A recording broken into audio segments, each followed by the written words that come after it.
안녕하십니까. 기능의학으로 환자를 치료하는 의사 닥터덕입니다. 네, 오늘 여러분과 함께 나눌 내용은 환자를 보다 보면 종종 손발이 많이 부어요 하고 오시는 분들이 있거든요. 네, 그런 분들하고 얘기를 나눠보다 보면은 혈액이 갖고 있는 기능 중에서 우리가 먹는 음식 중에 들어오는 수분을 잡아서 혈관 속에 어느 정도의 수분을 잘 유지할 수 있는 기본적인 기능이 있어야 되는데, 나이 드신 분들 중에서 보면 이런 혈액에서 수분을 충분히 품고 있을 수 있는 능력이 떨어짐으로 인해서 문제가 생기는 게 혈관 바깥쪽으로 수분이 빠져나가는 거죠. 그래서 붓는 게 혈액 속에 있는 수분 때문이 아니라 조직 바깥쪽으로 빠져나가는 수분 때문에 붓는 거예요. 그래서 종아리 쪽에 눌러보면은 쑥 들어갔다가 되돌아오지 않는 경우가 있죠. 그걸 피팅 이데마라고 부르는데, 눌렀을 때 그대로 들어간 다음에 빼면은 들어간 대로 움푹 보이는 건데, 이런 것들이 생기는 이유가 제가 볼 때는 크게 바라보면은 일단 혈액이 갖고 있는 수분을 이렇게 잡아 당기는 힘이 부족해지는 경우가 있어요. 그게 원인을 따져보면 두 가지가 크게 보이는데, 첫 번째는 결국에는 삼투압이라고 하는 그 펑션이 떨어지는 건데, 삼투압이 제 기능을 하기 위해서 필요한 거는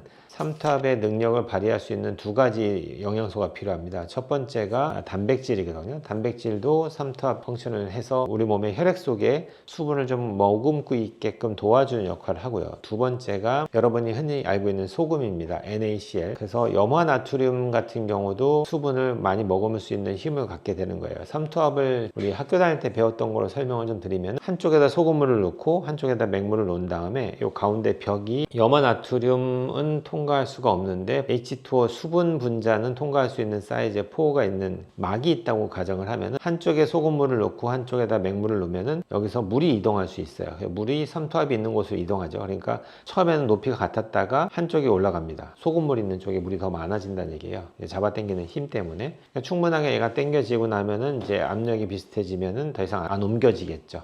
그런 것들이 삼투압의 의미이기 때문에 혈액 속에서도 수분을 머금을 수 있는 힘이라는 게 크게 두 가지로 나눠지는 거예요. 그래서 단백질 성분과 염화나트륨 성분, 이 두 가지가 필요한데, 연세 드신 분들 중에서 이런 기능이 좀 문제가 생기는데, 예를 들어서 먹는 식단이 제대로 이제 단백질 섭취가 안 되다 보니까 영양소의 결핍 중에서 단백질이 좀 부족해지게 되고요. 그 다음에 또 위장 기능이 떨어지잖아요. 나이가 드시면서는 먹는 음식을 잘 분해할 수 있는 위장 기능이 떨어지다 보니까 그로 인해서의 서플라이도 안 되고요. 또 혈압도 자꾸 올라가다 보니까 내과에서는 저염 식사를 자꾸 권하게 되죠. 그러면은 저염 식사를 자꾸 하게 되니까 염화나트륨 양도 줄어들죠. 그러니까 단백질도 줄고 염화나트륨도 줄어드니까 결국에는 혈액 속에서의 수분을 잡아당기는 힘이 없으니까, 물어보면 나는 물 많이 마셔요 이렇게 얘기하시는 분인데 하루에 1.5리터를 먹는데도 불구하고 이 수분을 내 혈액 속에 잡아당길 수 있는 힘이 없는 거예요. 그러다 보니까 소변으로 다 나가버리니까 체액은 계속 부족한 게 반복되는 거죠. 희한하게 물은 많이 먹는데 그 물을 잡아당기고 있는 힘이 부족해서 생기는 문제를 계속 경험하는 거예요.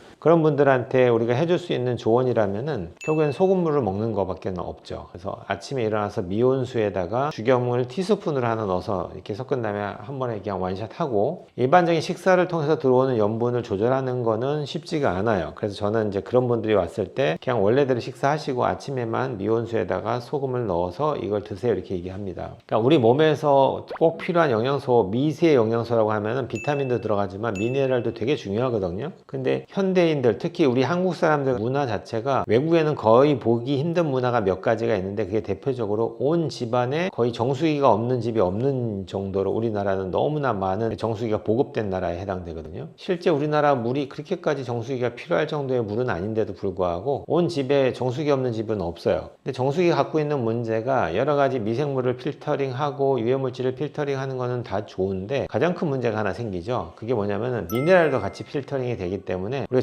정수기물을 먹는 거는 말 그대로 우리가 링검할 때 증류수를 맞기도 하는데, 증류수라는 거는 진짜 말 그대로 H2O 물만 있는 거야. 다른 거 하나도 없이. 근데 그거를 필요할 때는 맞겠지만 다른 것들이 들어가다 보니까 오스모랄리티를 충분하게 잡는 것들을 넣을 때는 다른 것들을 같이 넣게 되면은 삼투압이 너무 커지니까, 그럴 때는 증류수를 이용하거든요. 증류수에다가 다른 약물을 집어넣으면 이 약물이 오스모랄리티를 만들어 주기 때문에 충분하게 안정적으로 넣을 수 있으니까. 근데 만약에 어떤 사람이 증류수만 계속 맞는다 이러면은 생명이 위험할 수도 있어요. 워낙 오스모랄리티가 떨어져 있는 수액을 맞게 되면은. 그러다 그렇듯이 여러분들도 집에서 생수를 마실 때 정수기 물만 계속 먹다 보면은 음식을 통해서 들어오는 미네랄과 이런 것들이 충분하면 상관이 없어요. 근데 연세 드신 분들로 갈수록 먹는 식단은 되게 단순화되고 또 조금만 먹다 보니까 제대로 된 영양 공급이 안 되는 과정에서의 반복되는 그런 수분 섭취는 오히려 건강에 해로울 수도 있다. 그래서 가장 좋은 물은 수돗물을 받아다가 끓여 가지고서 얘를 식혀서 먹는 겁니다. 이게 그나마 미네랄도 충분하게 들어있고 미생물과 오염물질들을 좀 끓여서 어느 정도 해결할 수 있는, 그게 어떻게 보면 가장 좋은데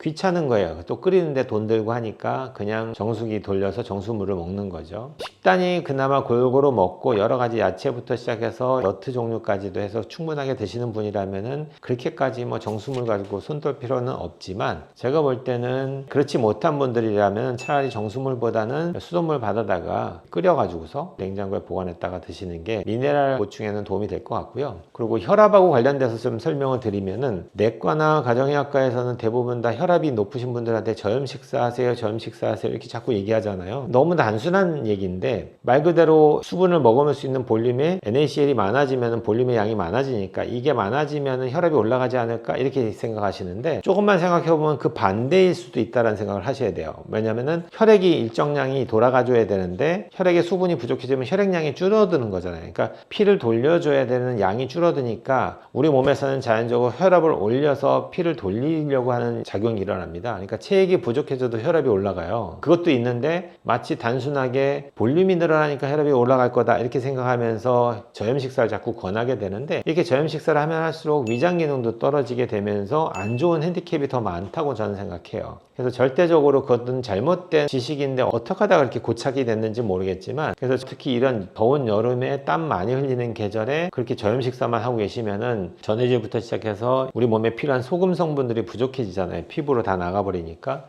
절대적으로 더 많이 드셔야 돼요. 여름에는 특히. 그러니까 자꾸 기운도 없어지고 힘들어지죠. 그래서 몇몇 분들한테는 그렇게 해서 권해서 증상이 좋아지는 분들도 있고요. 그럼 병원에서는 어떻게 하냐? 검사를 합니다. 그래서 혈액은 오스모랄리티라고 해서 삼투압을 검사하는 방법이 쉽게 있고요. 그 다음에 소변 같은 경우에는 비중 검사를 해서 확인하기도 하는데, 무튼 간에 우리 몸은 이런 호메오스타시스, 형평성을 맞추기 위한 노력을 하게 됩니다. 그래서 이런 노력을 하기 때문에 너무 민감하게 막 검사해서 높으면 막 떨어뜨리려고 노력하고 이럴 필요가 없이, 일단 저는 검사했더니 12시간 금식한 상태면 수분이 좀 부족할 수 있잖아요. 그럴 때 오스모랄리티가 좀 높게 나오면 일단은 수분 섭취를 제대로 하는 상태에서 다음에 리피트 검사를 해봐요. 그러면은 정상적으로 내가 수분 섭취하면서 한 1에서 1.5리터 정도를 먹었을 때 나중에 오스모랄리티가 정상화되는 사람이 대부분이거든요. 그렇게 되면은 그렇게까지 막 디테일하게 조절하지는 않지만, 증상이 마치 볼륨이 부족해져서 생기는 증상 또는 혈관이 수분을 막 잡아당기는 힘이 부족해서 생기는 문제가 단백질의 부족인지 아니면 염화 나트륨의 부족인지를 먼저 판독을 해서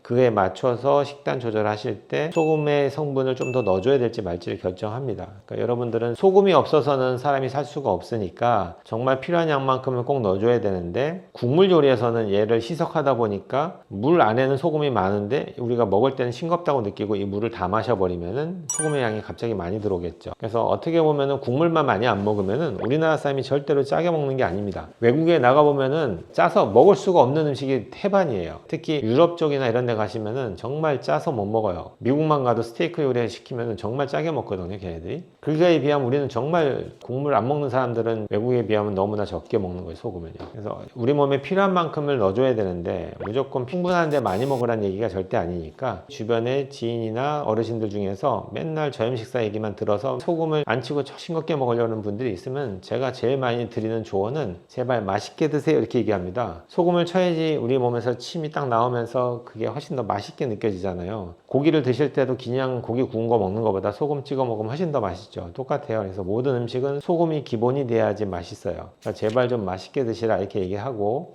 국물 요리에서의 국물은 맛만 보시고 그걸 다 드시지 말고요. 그렇게 하면은 그래도 어느 정도는 소금의 서플라이가 됐는데, 그 상태에서도 어떤 체액이 부족해지는 현상들이 자꾸 보일 때는 그거는 전문가하고 상의해서 필요에 따라서는 소금물을 좀 먹을 수도 있다. 너무나 소금 때문에 손떨 필요는 없다. 뭐 그런 의미로 오늘 좀 말씀드립니다. 오늘 여기까지 공부하겠습니다. 온 국민이 건강해지는 그날까지 닥터덕은 여러분과 함께합니다.